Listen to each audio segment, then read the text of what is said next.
And joining us now to analyze what happened today in court, we are joined by legal expert, attorney Modidima Mannya, and he joins us via our video link. Thank you so much for joining us, Modidima. Of course, we've seen the resumption of this case in the North Gauteng High Court in Pretoria, and we're finally beginning to hear exactly what transpired on that day. What do you make of this testimony from a friend of Senzo Meyiwa?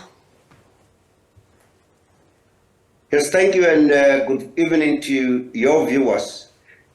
I think to a very great extent, I think we now more focused on the scene of crime, because that's really what matters the most at the moment, to establish what really transpired. I think this is probably the second witness who's now testifying to the fact that somebody else came in. You must remember that at some point, a version was put to a state witness that a witness will be called to testify that Kelly accidentally shot Senzo Meyiwa.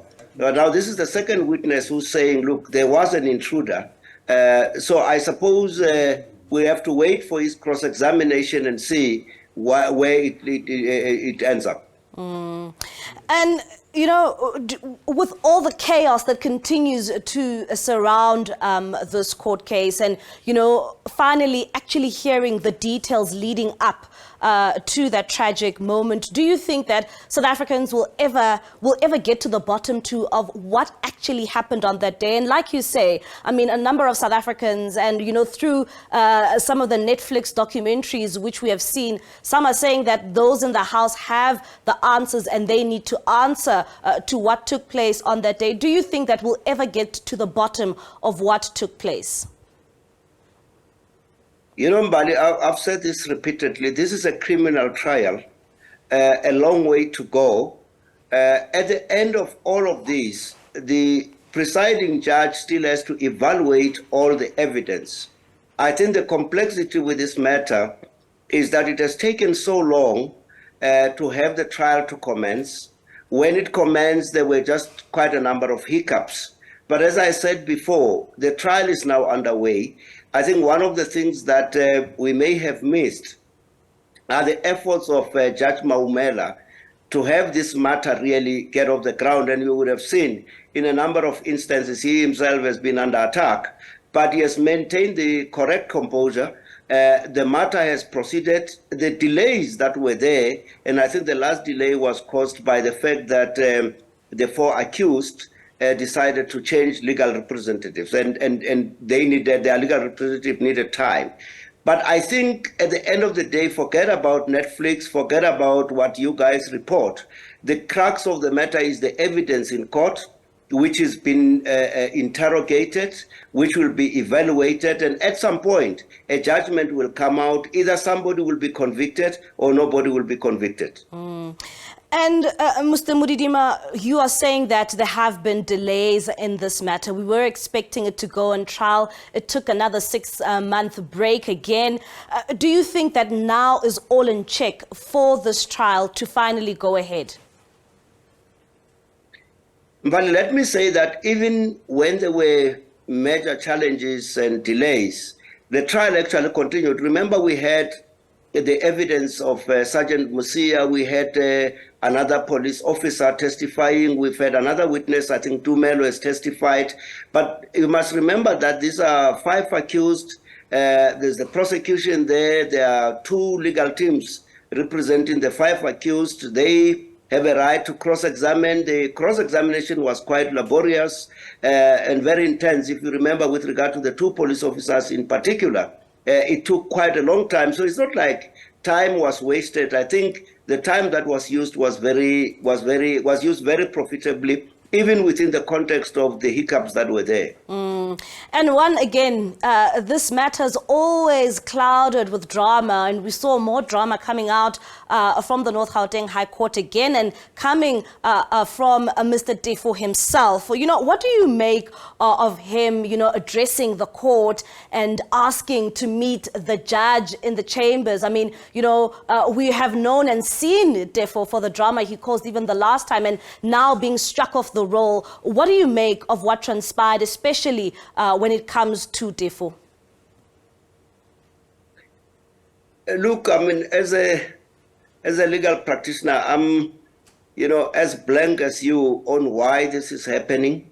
The last time, remember, before Mr. Tefo was struck off the roll, he had actually withdrawn and then, you know, left the matter.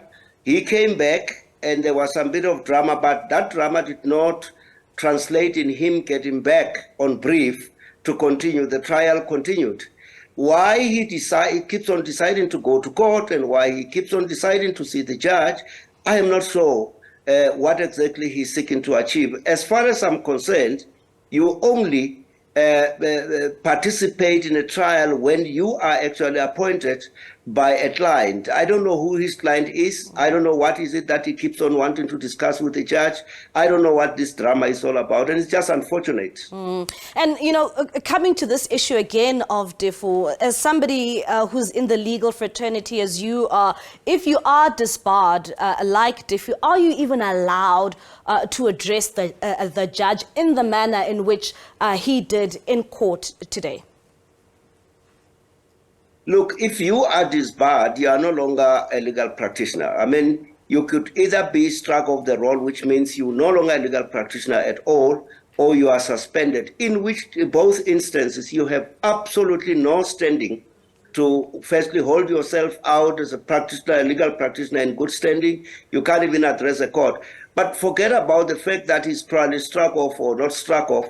The fact of the matter is, I don't know whether he's representing anybody in court. Lawyers represent clients. I mean, it's not like he's got a case. He's not an accused in this matter. He's not a witness in this matter. He's not an assessor in this matter. I don't know what is the role that he plays. And that's why I'm saying I'm as blank as you about why we see this type of behavior. And Mr. Modidima, if you can just let us know, we've seen that witness taking to the stand again today, and just your expectations going forward. It is going to be a very long a court case. There are a number of people who are implicated. What are your expectations of this matter going forward?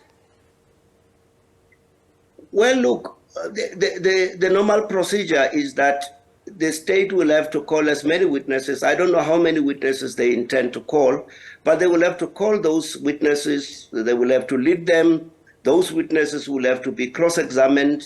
And at the end of the state case, the defense will take a decision whether they think a prima facie case, a face value case has been made. If they think there's no face value case, they'll probably try their luck and apply for a discharge. If that is not successful, they will have to lead the defense evidence. And the same process will be repeated in the sense that the defense counsel will now lead the accused defense witnesses and the state will cross-examine them. And as you can see, the court will also ask questions for clarity when it's necessary. All right, thank you very much. Of course, that is our legal expert, attorney Modidima Mannya, there giving us his insight when it comes to what transpired today in court.